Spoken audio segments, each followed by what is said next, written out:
幸福，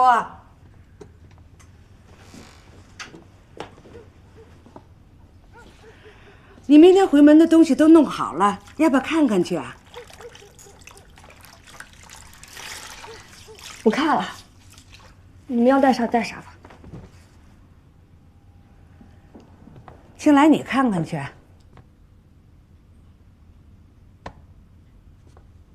快去吧。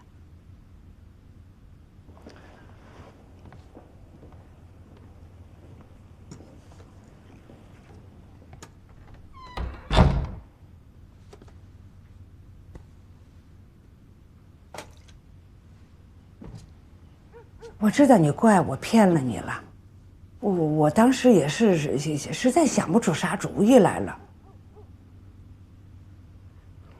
你看老话说吃亏是福，我那会儿刚过来的时候也是遇着事儿想论出个长短来，过起日子来就明白了。老话为啥这么说，传了这么多年下来，那都是有它的大道理的。我不明白，这有个什么大道理？为啥老人这么说呢？那就是吃了小亏就不吃大亏，吃了明亏就不吃暗亏呀。这个事儿给撂到台面上了，人家不管人家是咋说，人家是书记，他就是这会儿认输了，往后他有10000个法子让咱家过不好。到那时候，咱家天天的日子不把心拎在嗓子眼上过呀，还过啥呀？妈，我还真不明白了，这还没发生的事，为什么就当真了呢？那说不好，万传家知道自己错了，他以后就学好不干这混账事儿了呢？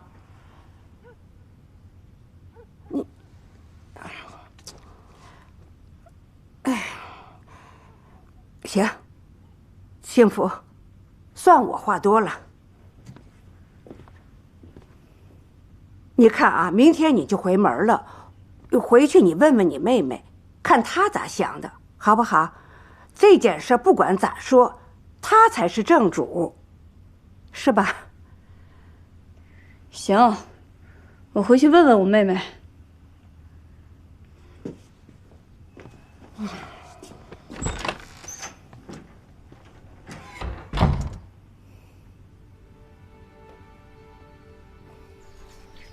你爸走得早，我也没带啥烟酒，这些补品给你妈啊，拿回去孝敬你妈。嗯，谢谢妈。哎，那个有德，你去到那个后院拿那个烟的大猪蹄子拿来，快点啊！哎，这一家人不像一家人，啥时候是个头啊？那不说了，那个回家给你妈问个好啊。哎，小妹，你怎么回来了？你不上班啊？你哥哥嫂子回门，这不是？哎，咦，这死丫头咋了又？这抽啥风呢？不理他，惯的。哎，给那慢点啊，青来。嗯。看着大客车啊。啊。我们走了，走吧，走吧，快。走了，走，赶紧走吧。好啊，大嫂子，大白哥，慢点骑啊，哥。慢一点儿。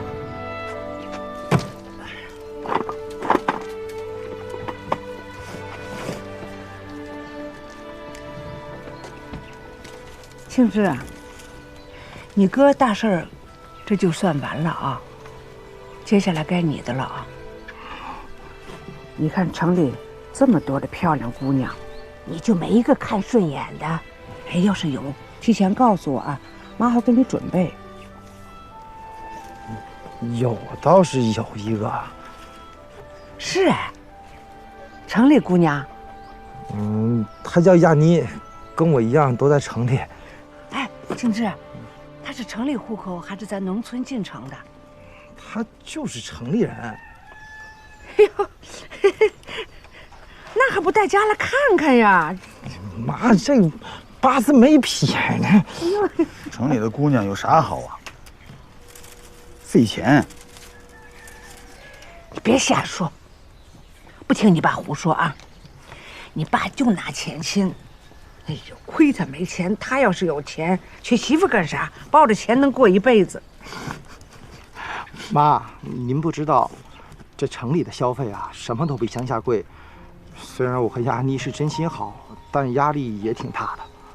这你不用担心呐，咱们攒的那些钱，你哥的婚事花了一些，你小妹拿出来3万多，将来你的事儿大不了让他再出一些呗。这怎么能行呢？没事儿，他藏钱的地方我都知道。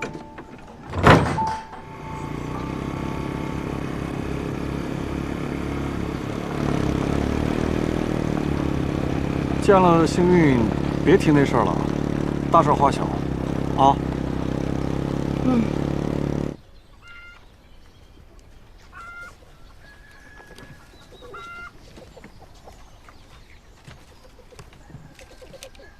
哎，那就好了，眼睛。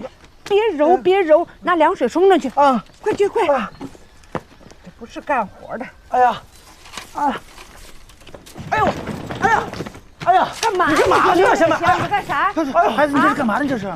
我去城里打工去。这好好的到城里打什么工啊？好好的，你们都好好的，谁管过我死活呀？咋了这是？大哥结婚办喜宴，你们让我出钱，我出了。现在你们又操心二哥的婚事儿，我的事儿你们有人管吗？我到底是不是你们亲生的呀？还有二哥，我的钱都给大哥办喜宴了，以后也没钱了，你别惦记我了。谁惦记你了？哎，你跟我说，大哥二哥是你亲哥不？你出点钱，小心眼儿，甩脸子给谁看呢？赶紧回屋去。小妹，你到底怎么了？咋了？我被开除了，我以后再也不能去集团办公室了，我失业了。你做错啥了？咋还开除了？我啥也没做呀。我今天一到办公室，雪梅就跟我说：“啊，你以后不用再来办公室上班了。”凭啥呀？他真这么说的？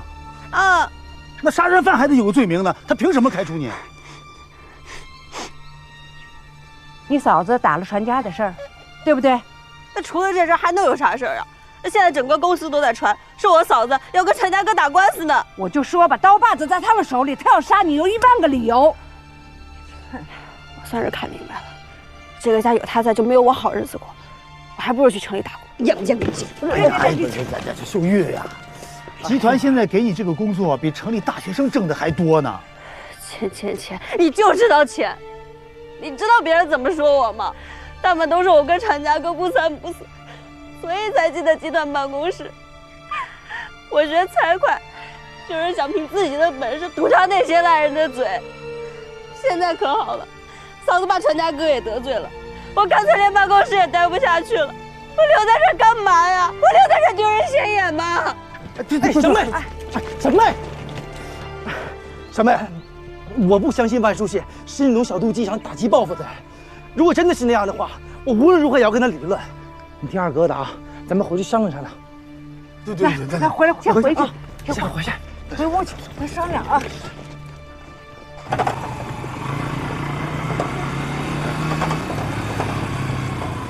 幸福回来了啊！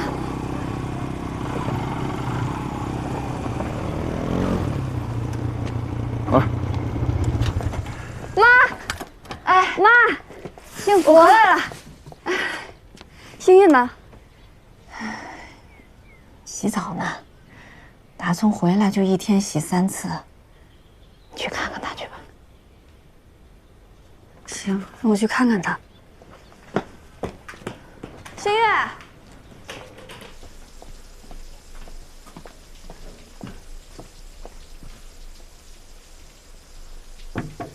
星月，姐回来了。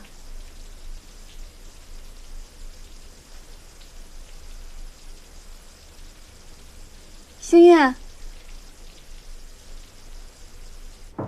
妈，啊，给你们带了点这个。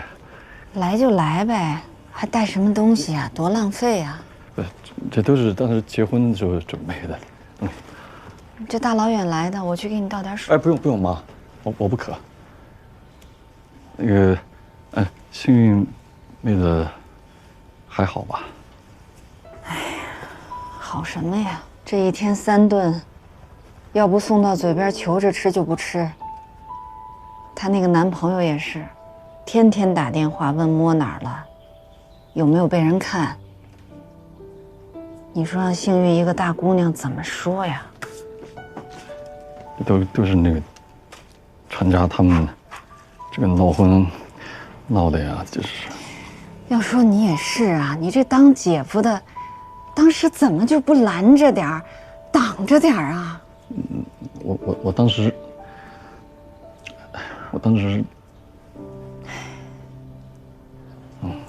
妈，这个行了，也甭说了，我去做饭去。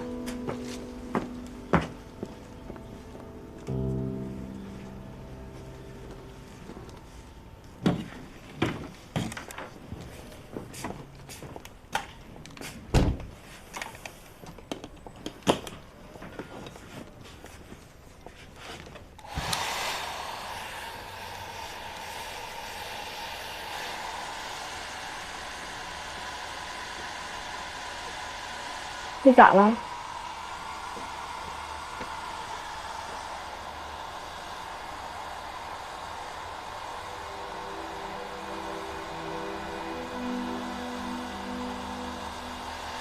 不管发生什么事儿，你别自己伤害自己。姐，你能闻到我身上有股味儿吗？是啥味儿？香味儿啊！这不刚洗完澡吗？是有股臭味儿，是股特别恶心的酒味儿，怎么洗都洗不掉。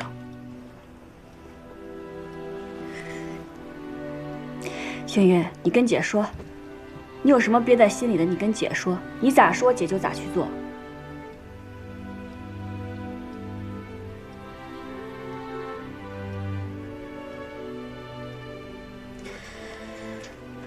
有我的事儿你别管了。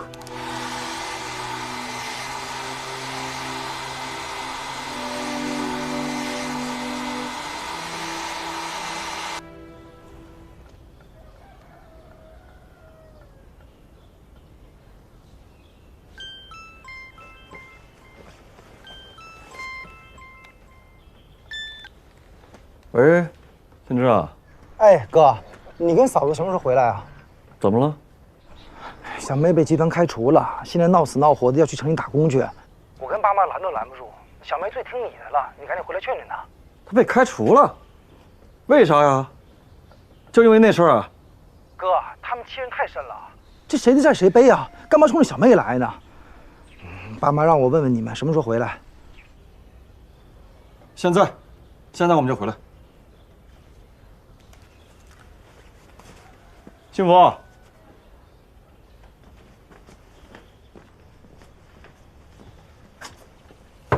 幸福，幸福，咋了？家里出点事儿，让我们现在就回去。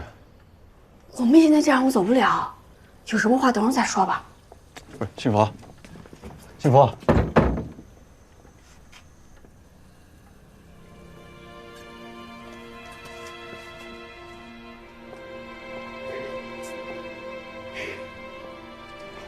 今晚姐陪你睡，那姐睡这边。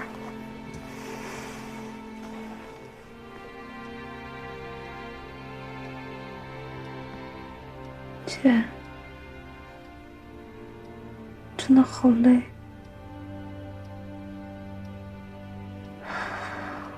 活着一点意思都没有。就为这事儿，你就觉得活着没意思了？别这么想不开，姐和妈都为你可骄傲着呢。这方圆几十里，就你一个人考上了好大学，现在又当律师了，别动不动就要死要活的，咋活着就没意思了呢？那我怕是要让你跟妈失望。不许你这么说，也不许你这么想。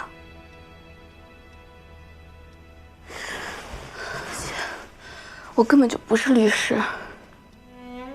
啥意思？你那不是我看着你那证了呀？那只是一个资格证而已，它不代表我就是律师了。要当律师的话是要找工作进律所的，那就进呗。我也想啊，可哪有那么容易？我知道你跟妈对我付出了很多，我也特别想成为你们的骄傲。所以我在学校的时候，我那么努力，我比别人努力很多很多倍，我的成绩一直很好，这你都知道的。嗯。可是到找工作的时候，毕了业之后这几个月下来，什么工作都找不到。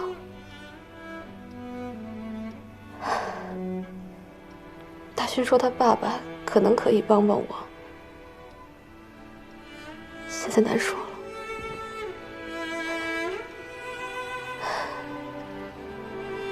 姐，我累了，我睡会儿吧。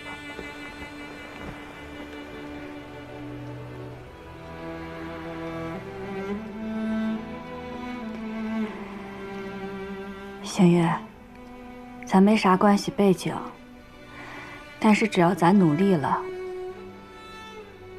使劲活着，不管将来过成啥样，都能对得起自己。咱问心无愧来这世上一遭。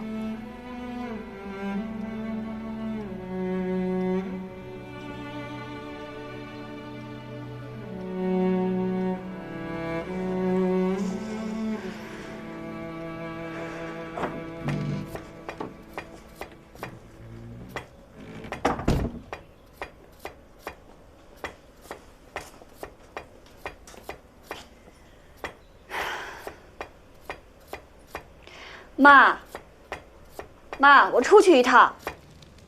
马上吃饭了，你干什么去啊？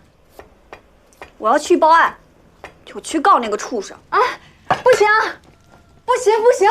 哎，幸福，闹婚这种事儿，在村里根本就不叫事儿。你说宣扬出去，只能让人把话说得更难听。妈，你看看星云为这个事儿受多大伤害。我看他人都不想活了，大白天的睡觉，这要再拖个几天，我真怕他有什么三长两短的，我得去告他。哎，幸福，幸福，你听妈跟你说，你冷静点啊。妈跟你说，幸运受欺负，妈也心疼，但是胳膊拧不过大腿。你说你要为了这个事儿，把万家庄闹翻了天，妈就担心你这日子也过不下去啊！啊，听妈话，今天是你回门的日子，咱们好好吃顿饭，先不提这事儿了。庆来，吃饭啦。哎，庆来呢？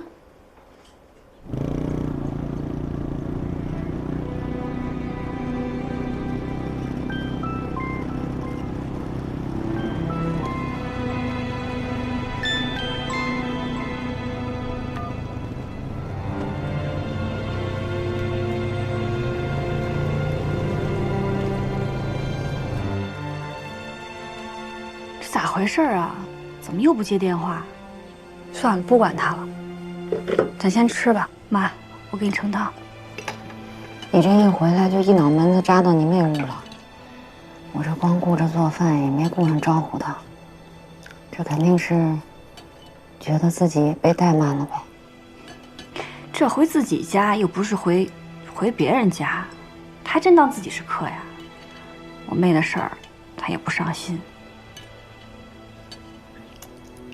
也是怪我，光顾着做饭了。我这几天呀，也是让你妹的事儿闹得心里七上八下的。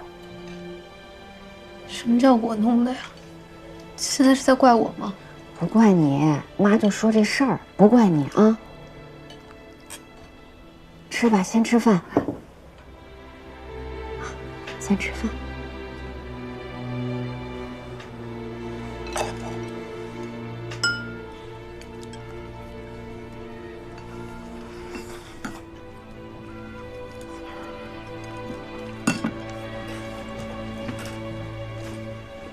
那才吃几口就不吃了？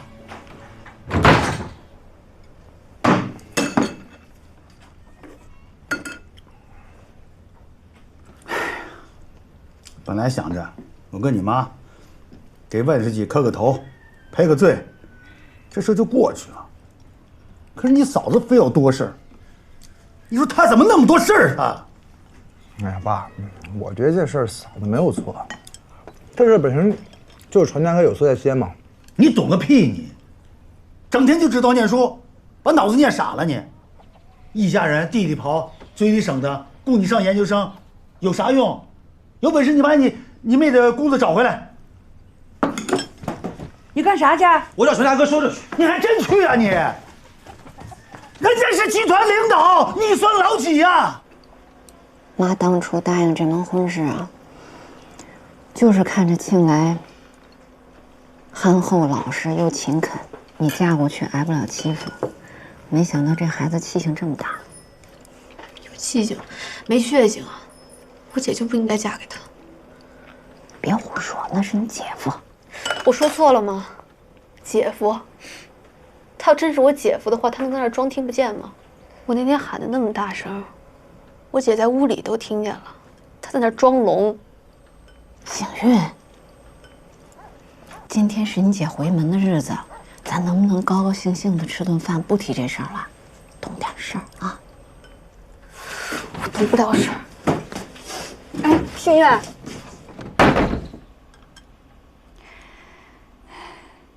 他现在啥话都不能听。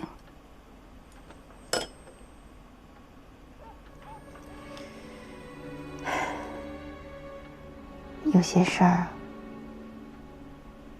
还是得靠他自己慢慢想明白。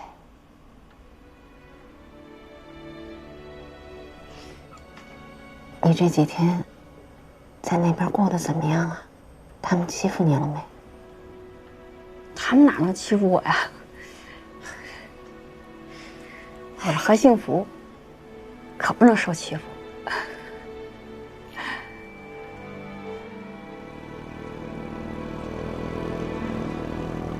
哥，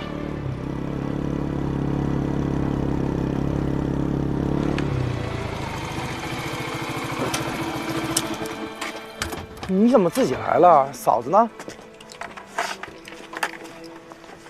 你别管了。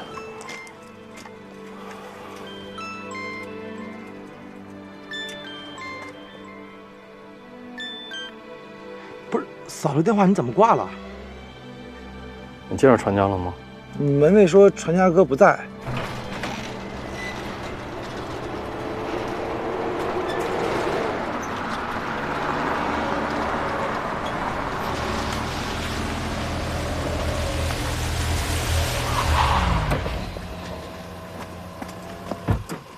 你们俩在这干嘛呀？传家哥，我们那个找你说点事儿。咱们有什么可说的呀？不就是你结婚的事儿吗？啊，你媳妇儿愿意告我就告，我等着呢。传家哥，不是这个事儿，是我家小妹的事儿。秀玉，秀玉怎么了？我嫂子得罪你了，你不开心，这我理解。但是你有什么事情，你可以冲我哥，冲我嫂子，你冲我来都行。你欺负一个小姑娘，这不合适啊！你脑子有毛病吧？我欺负秀玉，我听不懂你说什么。你干嘛要那个开除她呢？谁呀？我开除秀玉啊？啊，我怎么不知道这事儿啊？我小妹已经哭了半天了，说雪梅跟她说的，不用来公司上班了。行，这事儿我知道了，我一会儿回公司就问问。你们先回去吧，等我信儿。喂，以后摩托车不许停门口啊！什么玩意儿这是？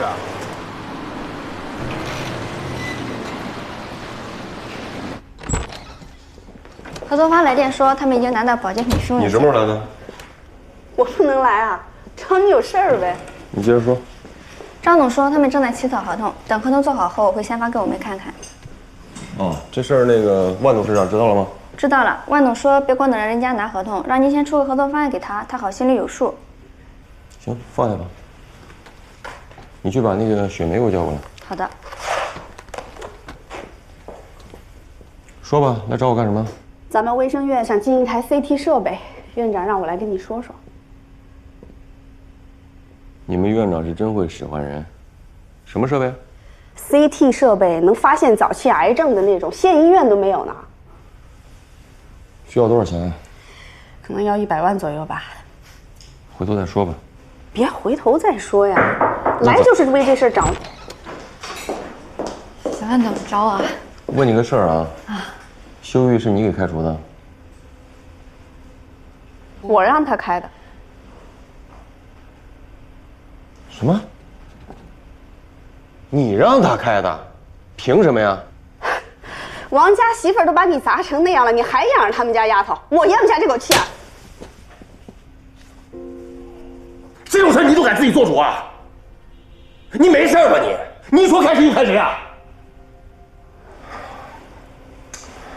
立刻马上通知修玉回来上班。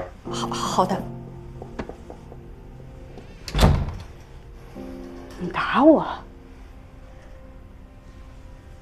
你为了那丫头，你居然打我！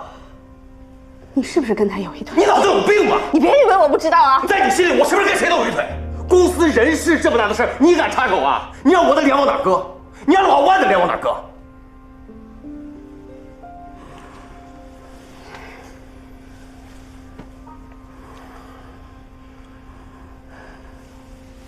打疼了？要是打疼了，就长点心，记住。那什么，你刚才说的那个什么什么设备，回头准备一份资料，到家里慢慢跟我说。走吧，走吧，走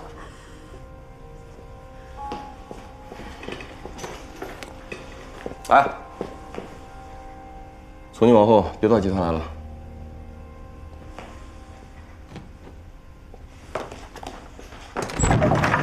哎呀，你这个死倔头啊！听我的话，去把幸福给我接回来。我不去，说不去就不去。你去不去？不去。你不去，我真打你了你！我不去。就他有妹，我没妹吗？你这孩子怎么这样呢你？哎呀，爸，是不是你把他气走的？你别逼大哥了，那嫂子自己不愿意回来的。你是帮大哥还是害大哥呀？大哥刚把你妹找回来，你没良心。把幸福给我接回来。我当然是帮他了。啊！你追不到我。我追不到你，你以为你长大我打不了你？你别去打徐峥生是这打我打你以为我？哎呦哎呦哎呦！不是干嘛呢？你这是驱鬼呢？大婶啊，你来的正是时候，来来来，坐。秀玉，赶快倒水去，别杵在这儿，一点眼力价都没有。哦，坐。哎，桂枝啊，快！哎，大婶来了。哎呦，你坐。哎呦，嫂子贵客呀！哎呦，你来的正好哎，大婶子，你可牵的线啊，把2头倔驴牵到一个槽子里去，你说咋办？怎么了这是啊？哎，今天不是回门的大日子吗？小两口一早起来就走了，后来因为秀玉的事儿，他不急着回来吗？这俩孩子3句2句没说清楚，就顶起牛来了。让庆来接他去，不去。庆来说不能惯着他，让他自己坐车回来。这现在媳妇儿又堵上气了，到现在都没回来。你说这回门他不回来了，传出去不让人笑掉大牙哎。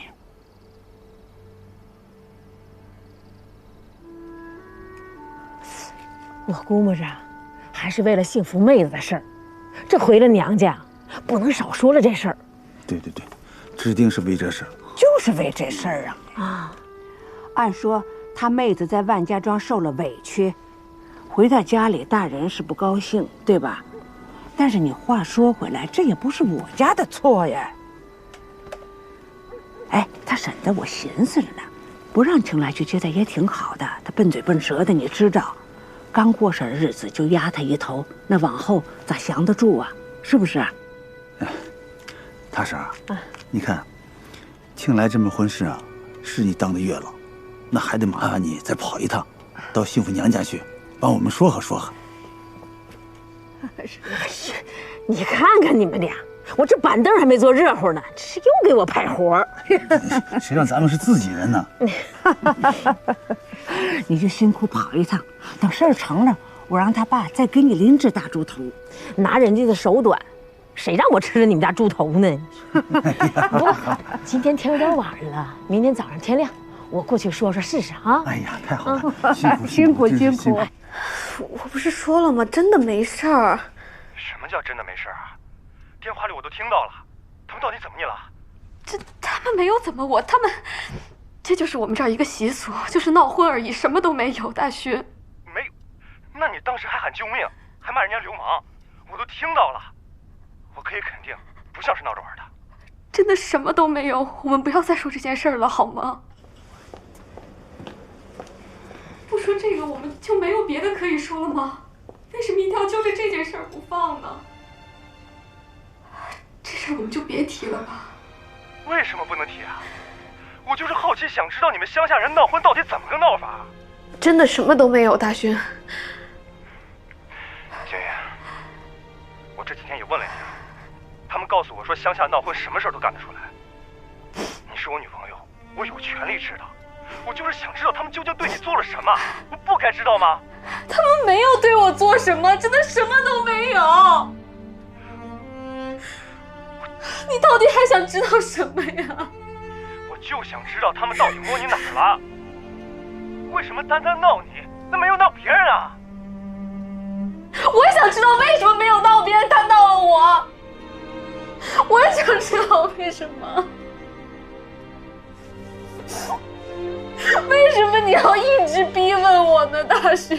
那你告诉我好吧？我没有做什么。你到底怎么了？你说呀！我也不知道为什么，我也不想这样。他们没有怎么样。你不说是吧？行。大勋，大勋，大勋，大勋，你别。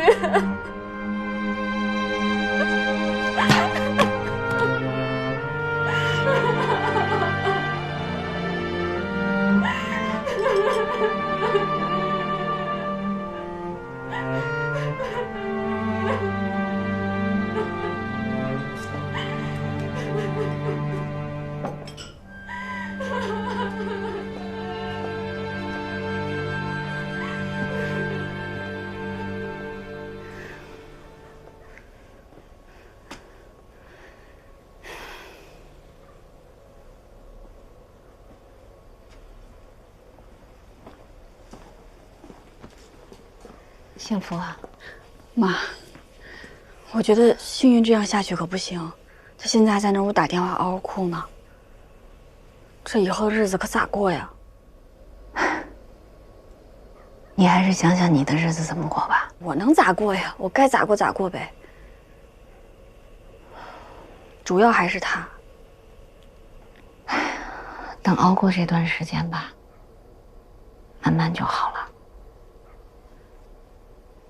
你是怎么打算的？你明天回不回去啊？回去。得回去。那行，回去之后好好跟人家说啊。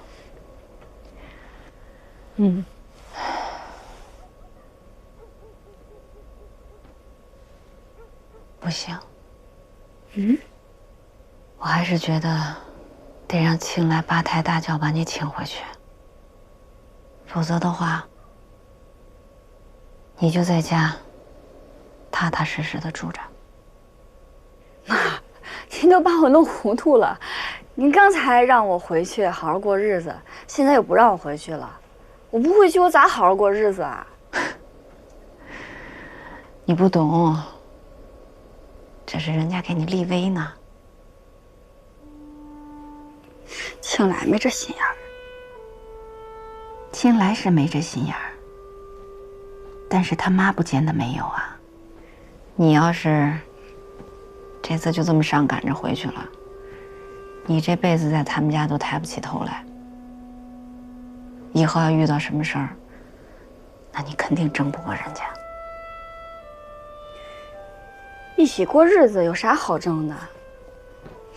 哎呦啊，我的傻闺女呀！你嫁过去了，就跟在咱们家不一样了。不管怎么说，人家都把你当外人。你要不趁着现在把这个威立住了，长点心眼儿，拿出情来，那以后遇到什么事儿，你就真没办法了。好了，听妈的，我帮你收拾收拾床，先睡觉啊。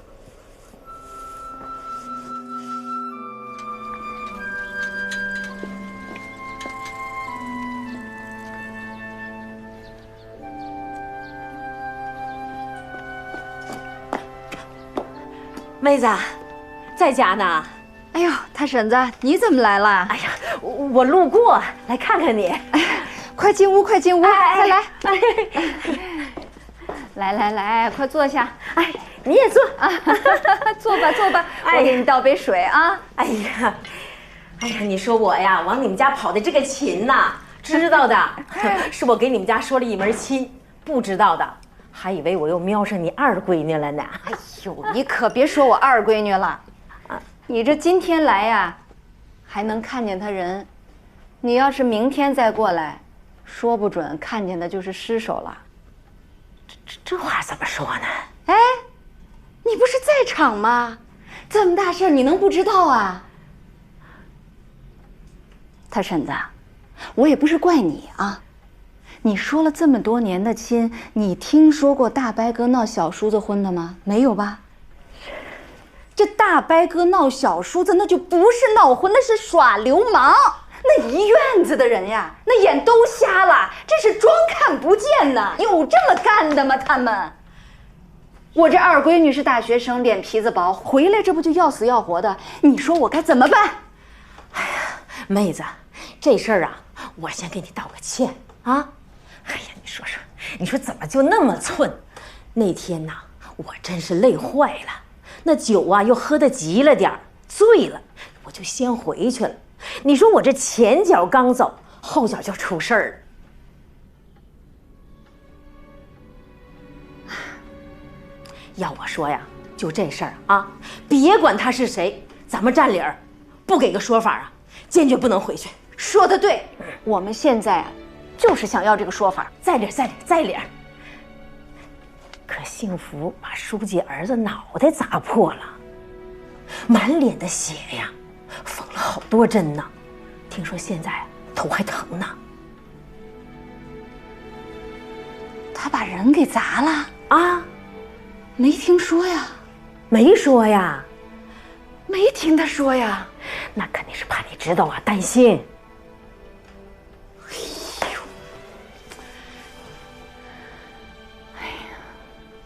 书记说了，这两条带儿子去大城市的医院去查一查呢。人家就这么一个儿子，还是万家集团的总经理，金贵不金贵？这真要给打坏了，查出什么毛病来呀，人家还要告幸福呢。他们还要告幸福啊？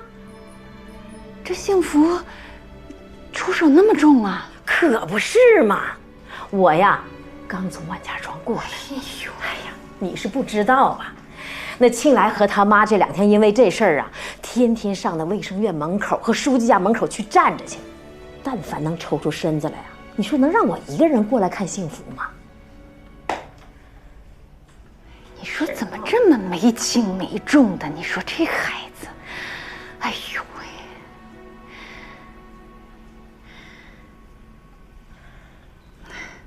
喂！大婶子，哎，要不然咱们就这么着，幸运这事儿呢，我就不跟他们计较了，啊！你说我家也没个男人，你回去就好好帮着给说和说和。哎呀，好说好说，咱俩都多少年老姐们了，这还是个事儿吗？说的就是呢。那这么着啊，我现在就去做饭，吃过饭你就带着幸福回去。哎呀，那可太好了！好好好。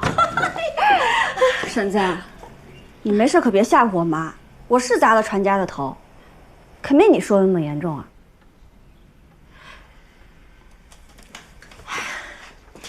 幸福啊，别嫌婶子说话不中听。是，传家摸了你妹子，是他不对。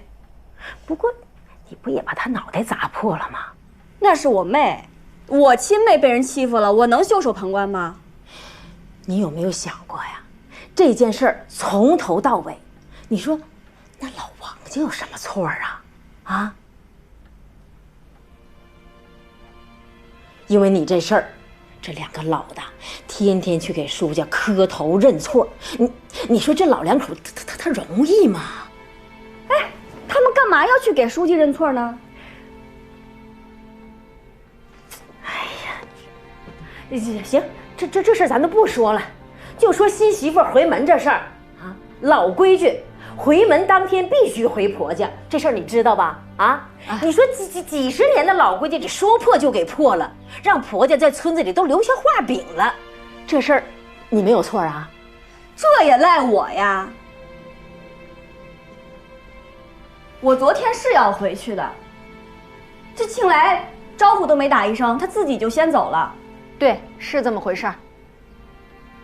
我给他打了多少电话呀，他不接。你去问他，我给他打了多少电话。最后可好，干脆手机就关机了。那这不就是不想让我回去吗？那我还舔着脸回去干嘛？我好意思吗？就是庆来不对。婶子，你回去你跟他说，他要是还想要我这个媳妇儿，就让他自己过来接。不然的话，也还有一个办法。什么办法？你说。你就跟他说，他一个大男人，跟老婆小肚鸡肠的使性子，这不算本事。他要是真有本事，就去找船家给我们要个说法回来。到时候不用他请，我自己回。都谁在家呢？给我整碗水。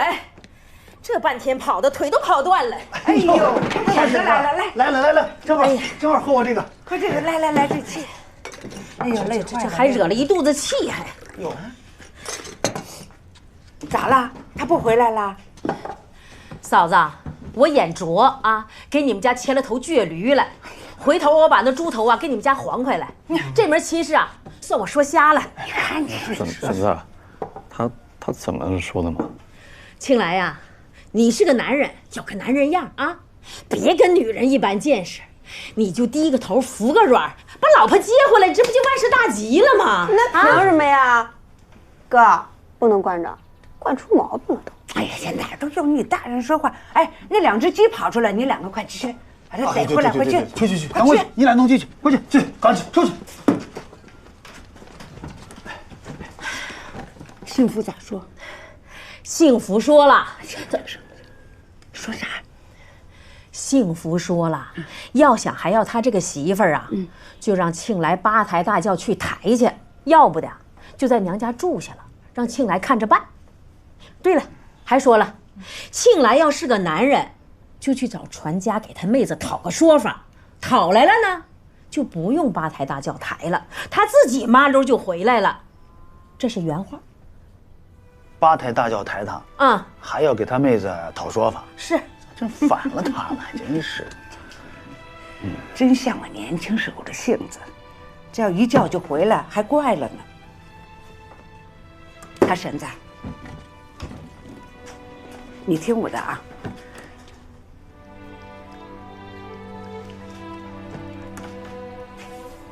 能行吗？咋不行？能行。行，我试试。村民们，今年村里上来几组的村务汇报和财务报表已经在公示栏里贴出来了，大家这个南五贴着不是发了吗？啊，对，没错，是发了。我查查。关于咱们这个保健民厂选址的这个事儿啊，我跟财良和几位村干部也讨论过几次，一直拿不定主意。后来我就想，原来咱们这个采石头的时候，当然当时也不懂环保这方面的事儿。就弄得乱七八糟的，这个我也想找绿化公司给绿化，问了一下，绿化得几百万。但我后来想，假如啊，咱们在这会要开多长时间呢？选址就还要开一会儿，你在外面等一下，能够省着绿化费，说一下费地呢，好的，既能省着绿化费了，那还能费地，能够省钱，是一举几得的事情。你们也大家琢磨谈意见，看看可不可行。这挺好，可以，是吧？挺好。最好咱们再抽个时间，到这个实地去考察一下子。要去别光咱们去了，我也联系几个专业的技术人员，到时候看看啊。对，船家这说到点儿上了。是。哎，船家，你预算都出来了吧？啊，我这就回集团再落实一下。好，那这事儿都定了，然后得好好测算一下，写个报告给我。行，好嘞。哎，万书记，你等我呢？啊。哎呦，我说大婶儿，我们传家这是早都结婚了，传媒也在城里，没有用得着你的地方了。哎呀，万书记，看你这话说的，那传家那亲不也是我给你说成的吗？你说什么事？我呀，是为王家的事儿来的，这不，因为闹婚的事儿啊，王家的媳妇儿回了门就不肯回来了。那这是他老王家家教不严呢，跟我说这个干什么？我儿子就为这个事儿去凑了个热闹，结果让他们家人打得头破血流的，我也没说什么呀。哎呀，谁说不是呢？王家呀也知道自己家媳妇儿闯下大祸了，这不，一家人商量了好几天，定了，这个媳妇儿啊，他们家不要了。不要了？这样的女人呐，不要就对了，进到家里也是个祸害。庆来他妈呀，打发庆来去找他，要去镇上闹离婚呢。巧了，让我给撞上了。哎呀，我说这事儿你们不能这么干呐！你说你这不声不响的把婚就离了，别人不知道的，还以为是闹婚的事造成的呢，是吧？你压根儿就不知道怎么回事吧？是不是？哎，所以无论如何呀，得知会你一声，对吧？庆来他爸妈呀，没有脸来见你，知道我脸皮厚，就把我打发来了。我呀，就得好人做到底，送佛到西天。我领庆来去找幸福去，去镇上离婚去，啊！哎呀，要说这事儿啊，你也不用劝，劝也劝不住。您不是总说吗？有家才有村，家兴村才兴。就冲这媳妇儿也不能留。你说这要是进了门啊，是不是得把这一家搅得鸡犬不宁的？哎呀，说句不好听的，把咱万家庄搅得鸡犬不宁，那也说不定。那村里人是不是得有样学样啊？今天这家闹离婚，明天那家两口子打架。你说你好不容易把这万家庄是治理的和庆海晏的，让个小媳妇儿给搅和了，你说这犯不上啊？啊！老话说得好啊，男不和女斗，鸡不和狗斗。你听我的，你这么大岁数，你犯不着和一个小媳妇斗气，是不是？我来呢，知会你一声，我回去呢给王家回个话啊。这老两口还在犹豫呢，我回去跟他们说，不要犹豫了，书记同意了，这婚必须得离，是吧？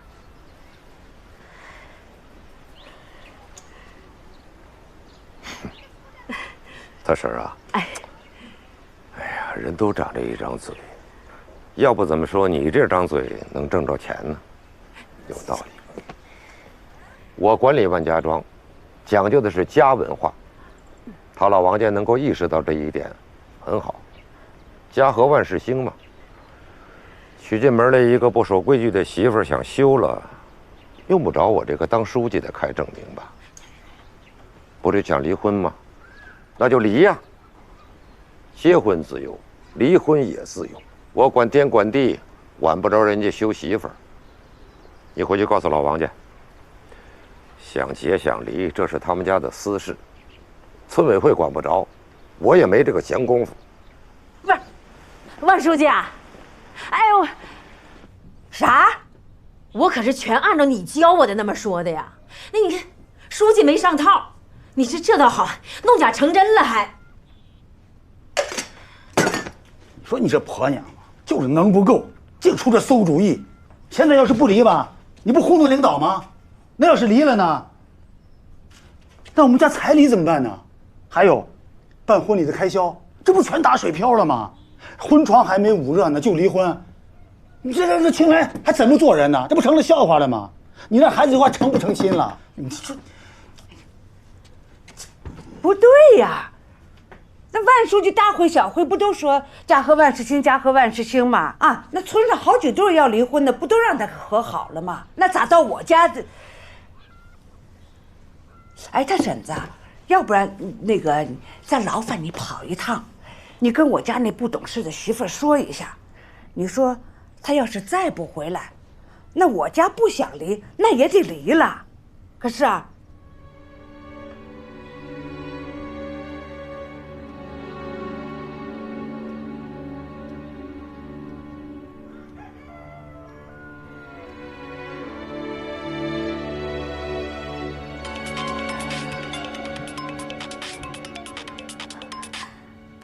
喂，大勋，你这些天干嘛呢？怎么都不理我，怎么都不接我电话？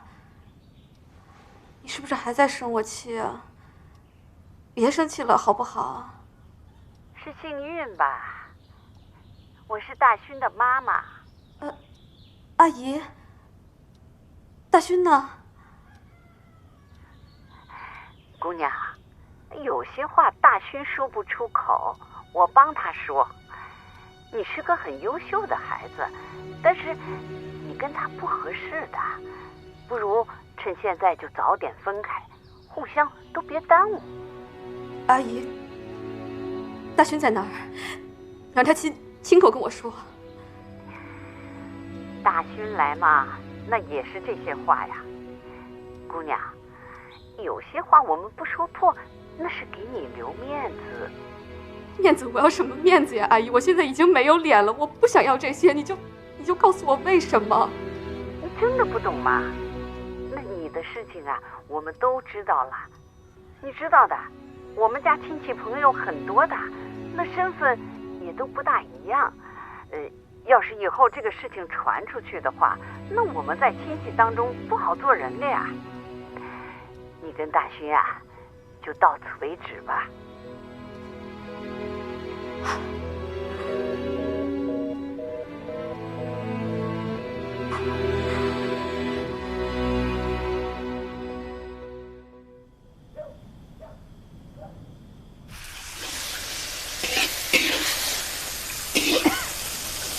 这辣椒有点呛啊，今天。来，师傅，把这个嘛。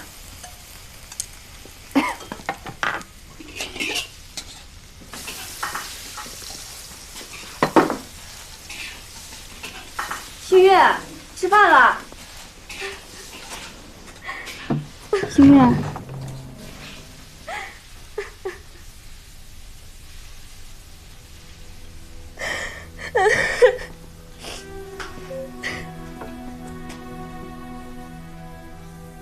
咋又喝上了？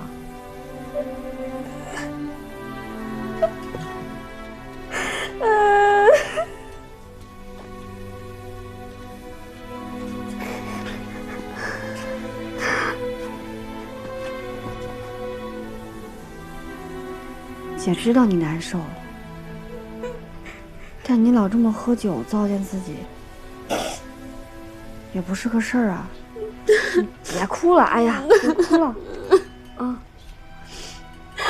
大勋，大勋不要我。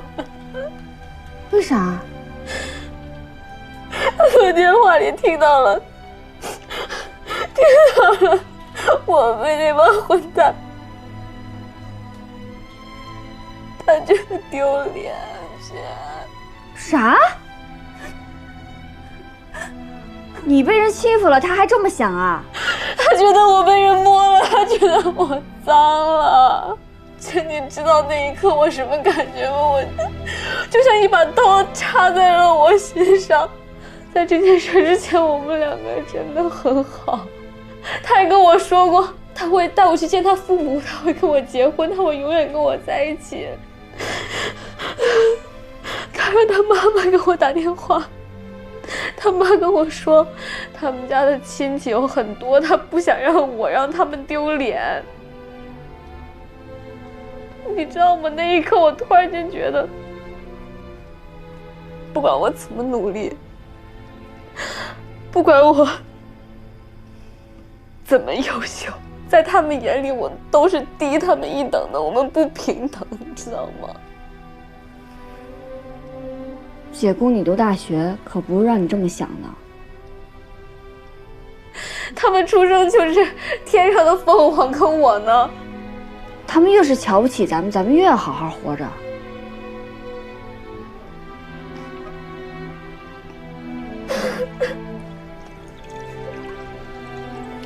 星月，我都可以被一个村书记的儿子随意侮辱。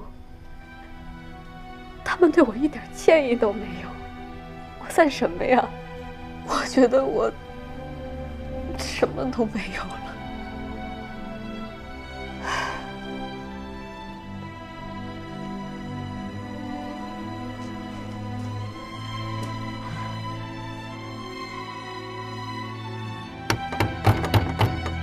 来了。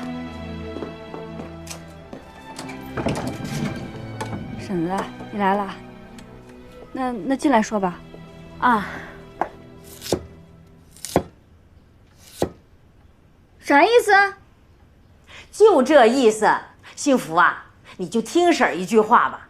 妈溜跟婶儿回去啊，有什么事儿啊，回到他们家再说。你要真不回去啊，我怕这婚呐真要离了。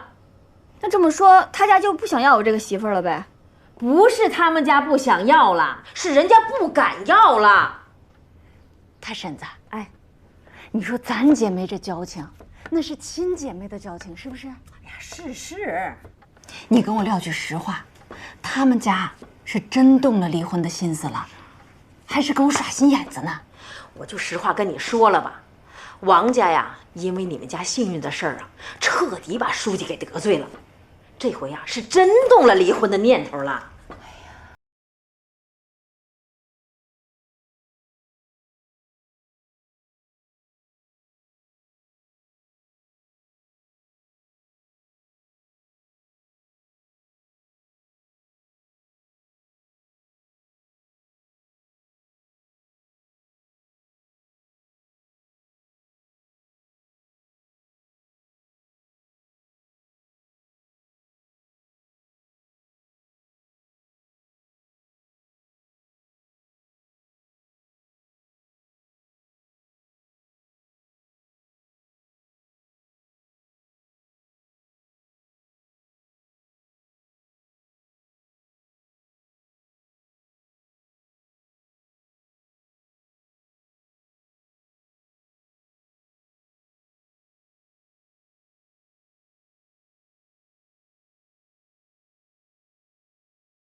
姐，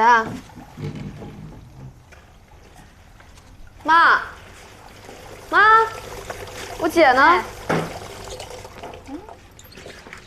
你姐不是在屋里呢吗？没有啊。没有。嗯。幸福。没在。幸福。坏了，她肯定是回去了。什么呀？快给你姐打电话。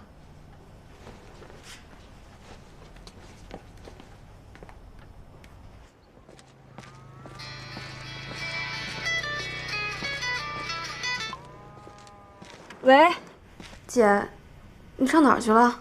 去万家庄，去给你要说法去。姐，你别去了，我不想要什么说法。幸运，有什么话等姐回去再说。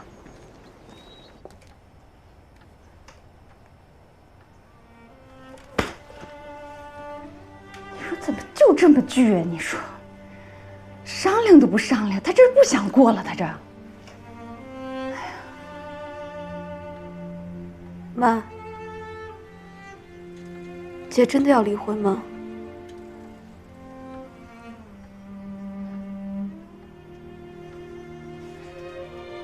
幸运，这事儿你到底是怎么想的呀？不知道。你怎么还不知道啊？你姐这都是为了你，你不知道啊？啊？咱们这个家包括你，怎么有的今天？你心里最清楚啊！为了供你上学，你姐到初中她就不读书了，直到你大学毕业她才出嫁。这好不容易找了个好婆家，这刚一过门就闹这么一出。哎呦，你说要为了这个事儿把她婚给搅黄了，这可怎么办呢？你说，幸运，你心里头过意得去呀？啊？妈，你这是什么意思啊？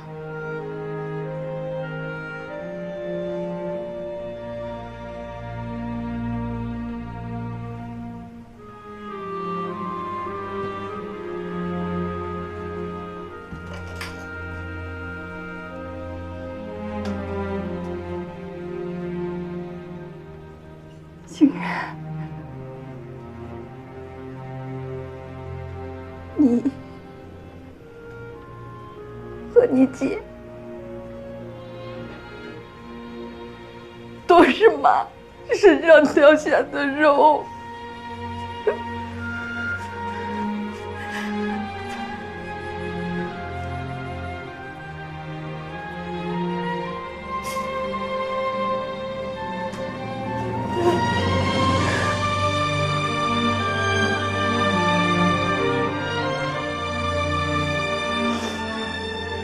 手心手背妈都疼啊！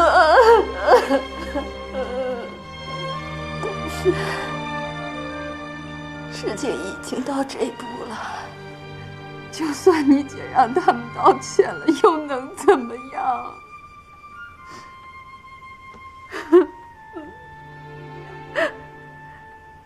认了吧。这就是咱们这种人家的命，受了气，往肚里咽。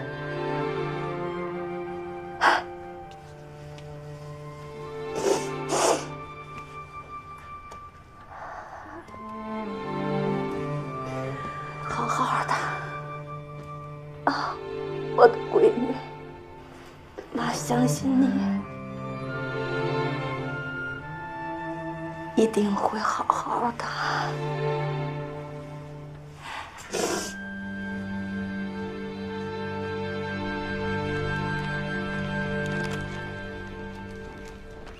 万书记，王爷的新媳妇来找你。这到底还是来了，叫他进来。好。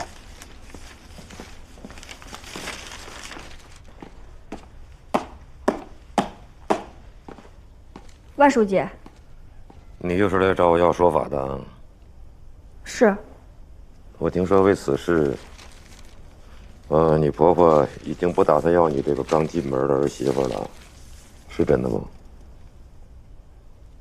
是真的。那你为什么还来呀？因为我们受到了伤害，她天天觉得自己身上有味儿，一天洗好几回澡，那身上都搓红了。男朋友因为这事儿跟她分手了，她现在情绪很低落。这么严重？这要是换成您闺女，衣服都被人扒烂了，然后身上被摸个遍，您怎么想？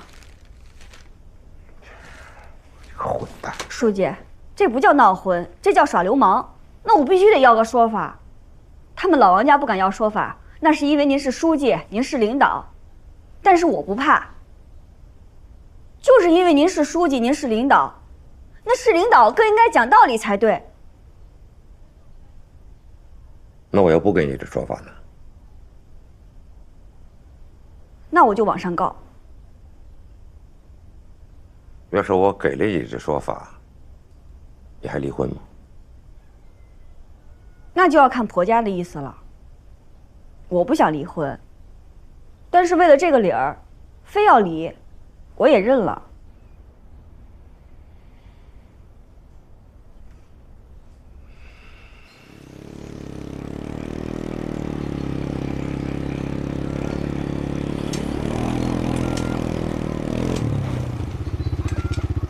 可见了你媳妇了？没见着，听村委会的人说已经走了。走了？哎，回村不回家，那他回来干什么？是不是真的回来了？别是杠子拿你寻开心的吧？没有，我也见着会计了。他说幸福去见那个万书记，说完话就走了，千真万确。看来你这个媳妇是铁了心了，为她娘家妹子的事啥都不管不顾了。她宁可不要这个家，也非去要个说法。你可得早点有个心理准备。妈，我没准备，我也不想准备，我不想离婚。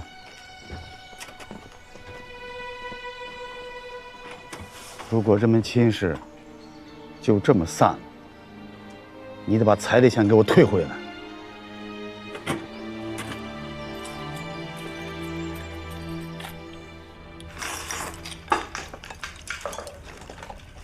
张总发来的合同你看了吗？看了。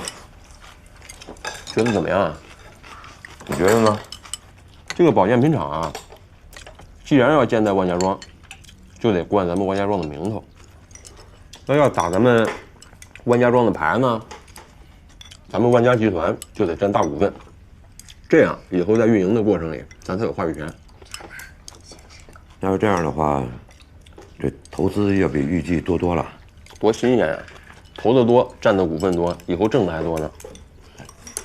这小子最喜欢挑头，就把你啊忒嫩，挑不起来。那没事啊，这天塌下来先砸个儿大的，这不是有你给我把关保驾的吗？这油嘴滑舌。咱们这样吧，明天啊，让蔡良叫上村委会的干部，到公司的会议室开个会，大家一块儿议议。行啊，那我一会儿就通知他们。开完了会呢，你去趟有德他们家，干嘛？给幸福的妹妹赔个礼，认个不是啊。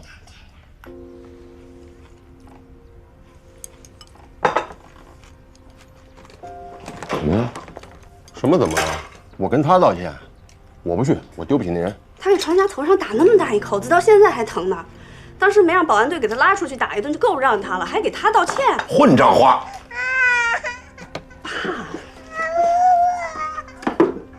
出去啊！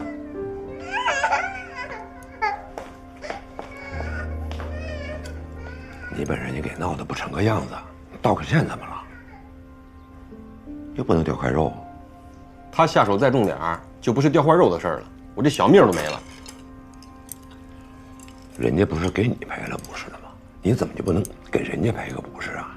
一句话的事儿，这还真不是赔不赔礼的事儿。我那不是喝高了吗？我又不是故意的。再说，我现在好歹是集团的总经理，手下管着700-800人呢，工作中难免有个磕磕碰碰的时候。因为这么点破事儿，我就服软道歉，那以后工作的时候呢，我是不是遇到事儿，我跟谁都得服软道歉啊？那我还有什么威信？我管别人，我说话谁还听啊？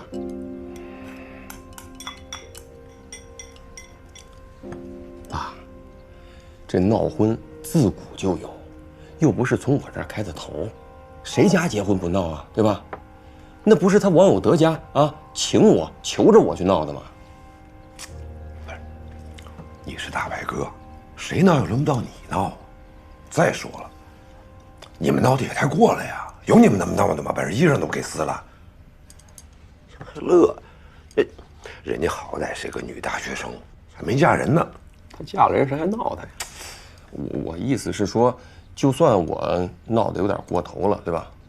那她姐把我打了呀，我淌一脸血，我不也认了吗？我没让人找她麻烦呀。可是人家给你道歉了呀。道歉有用的话，还要警察干什么呀？啊，怎么着？我摸了她妹妹两下，她妹妹才不会掉块肉呢。啊，她砸了我，打了我，她还吃亏了她。退一步海阔天空啊！你自己看着办。那他们家忍一步还能风平浪静呢？我不去啊！那胳膊肘天天往外拐。星月，星月，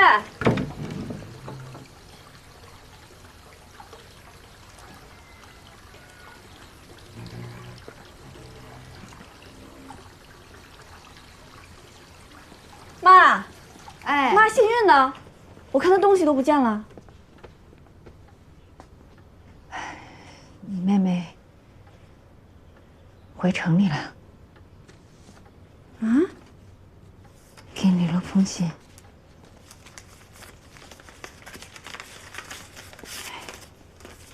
这丫头搞什么鬼？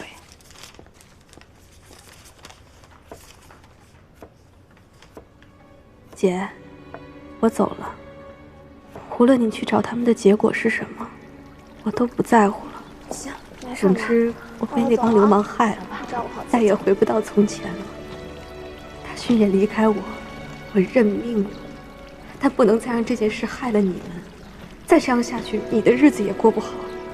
我不希望看到事情变成这样，就让这件事到此为止了。我去城里找工作，再也不回来了。等我在城里扎下根，接你和妈进城过好日子，我会记着咱爸临走前说的话，日子要好好过，使劲儿过。姐，你也要好好过，使劲儿过啊！我走了，希望咱们一切都好。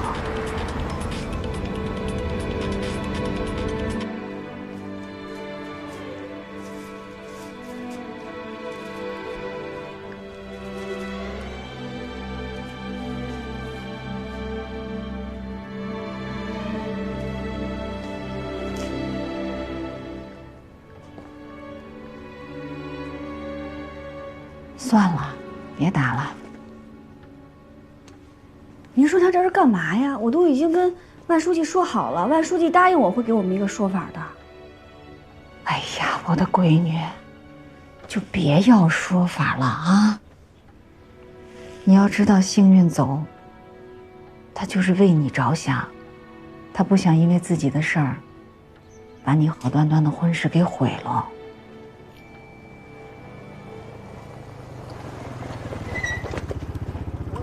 得，你们俩的事儿，你们自己说吧。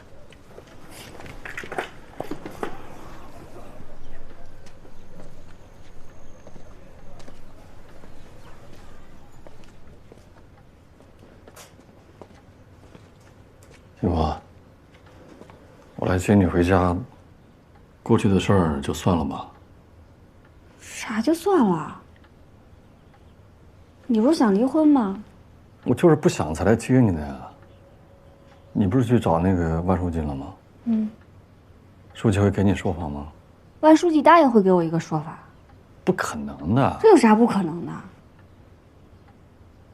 你等着瞧吧。你先回去吧。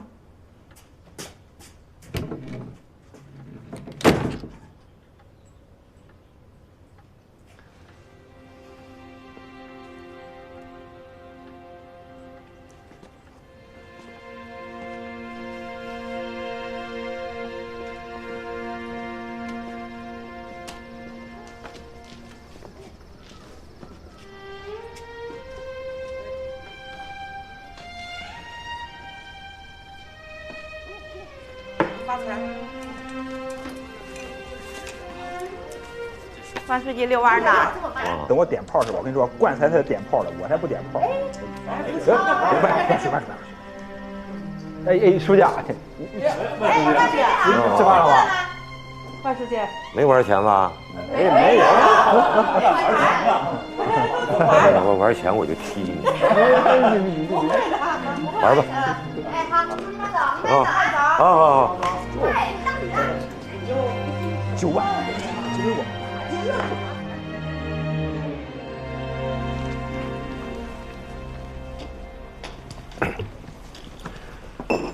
今天然后大家过来开个会啊，咱们主要是议论一下关于建保健品厂的事情，这是正事儿。但是说正事儿之前，我先说个别的事儿。大家都知道，前些天王永德他们家娶媳妇儿，很多人去闹婚，闹得有点过搞得很不愉快。当然了，闹婚呢，这是一个自古以来的一个传统习俗，但是传统习俗也有好有坏。我的意见呢是，好的咱们就要坚持，不好的就要把它剔除，移风易俗。所以我提议呢，从现在开始，不管是谁家，娶媳妇儿嫁闺女都不许再闹婚。大家有意见吗？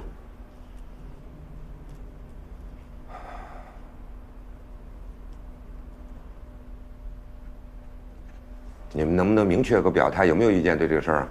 移风易俗啊？没什么意见没意见哈。那行，那小林，去找村委会，让他们起草个告示贴出去。好嘞，王总，我现在就去。好，下面说正事啊，这个关于建保健品厂的事儿吧，我想合同还有什么贷款的协议，各位都看了，说说你们的意见。蔡良，要不你先说？我想的也不太透彻，那我就抛砖引玉。首先呢，我同意传家说的这个占大股这个提议毕竟这个厂子是在咱们万家庄的地界上不打咱们万家的品牌，那说出去不好听。但是要是占大股的话，那就意味着咱们这个投资肯定要比咱们预期的要大得多了我说这话也不是说咱们村里头出不起这个钱，但问题是，等这个厂子建成投产以后，这个产品一上市，总得打响市场吧？到时候销售什么宣传广告这些个费用，这是一个无底洞那厂子效益好的话，能把这个洞填平了。它万一要是不好的，是不是咱们前期投入这么多，不能全打了水漂吧？另外一个就是咱们万家庄，这也是远近闻名的这个明星村、富裕村了。这万一到时候这闹的这个名声咱保不住了，该怎么办？你刚才说这话，是你个人的意思呀，还是你们大家伙都商量完了集体的意思呀？这前怕狼后怕虎的，还做什么事儿啊？我就想不明白了你们以前上山采石头送食材的时候，吃不起饭，连路都没有，还不是趟出来了？怎么着？现在安逸了，生活条件好了胆子没了？现在国家经济发展了，人们的日子好过了，那他们需要什么呀？不就想着能健康长寿吗？你说现在逢年过节，赶个周末，大家串个门，走个亲戚，访个朋友，谁还左手一只鸡右手一只鸭呀？不都提着保健品吗？盒子漂亮，有面子，也实用啊。市场上那么多保健品，哪个卖的不火呀？万总我们就是有些担心，现在这个保健品市场上，产品种类太多了，咱们要是再做一个扔进去，这不显山不漏水的，这万一卖不动，赔了钱怎么办？这么大的投入这事儿都没干呢，就先想赔钱的事儿了不显山不漏水，那就把它做得显山漏水，是不是？包装搞得好一点，东西内容做得好一点，北方卖不了有南方，城里卖不了卖农村，怎么可能卖不出去呢？为什么想做这个保健品厂还不是每次开会你们都在那念叨，瓷砖厂、建材厂现在生意越来越难做了，挣不着钱了，那才说咱们弄一个保健品厂，让集团转型，对吧？要照你们这么说，啥也别干，混吃等死算了。干什么呢？有话好好说嘛，这不大家一块商量的吗？什么态度啊这是？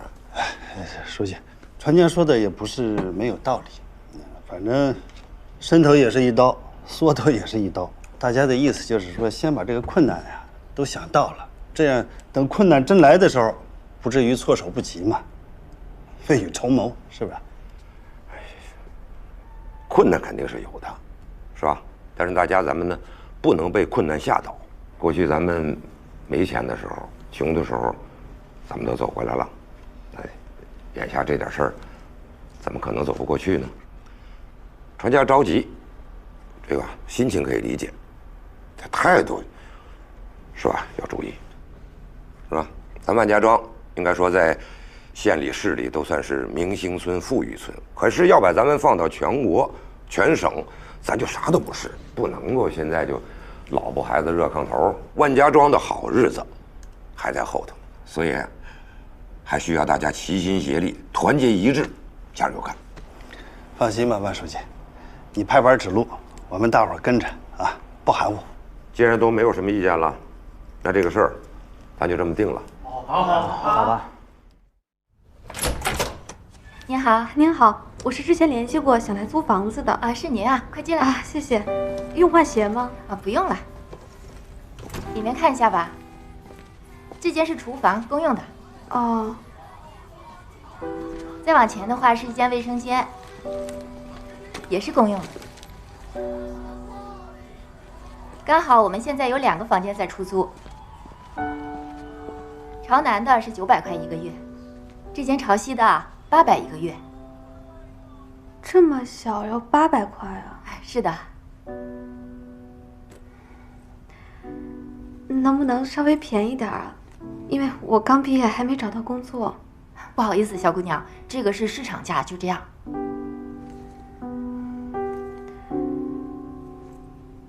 行吧，那我就要这间吧。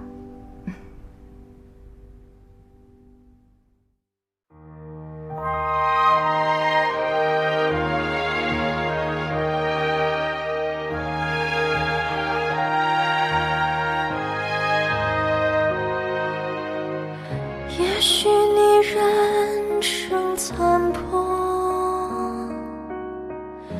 也许失望让你沉默，还要勇敢地走，继续倔强的活。谁能阻止你用力去生活？也许理想已斑驳，也许命运略显坎坷，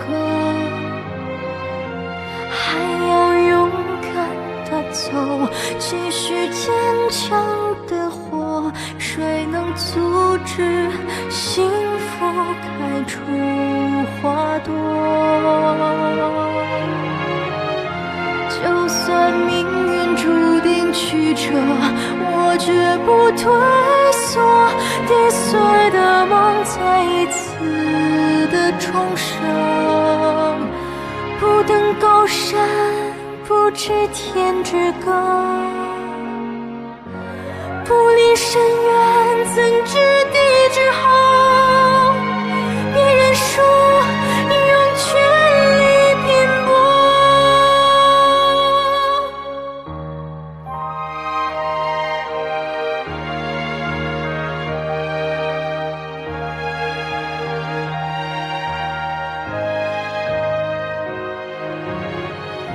就算命运注定曲折，我绝不退缩。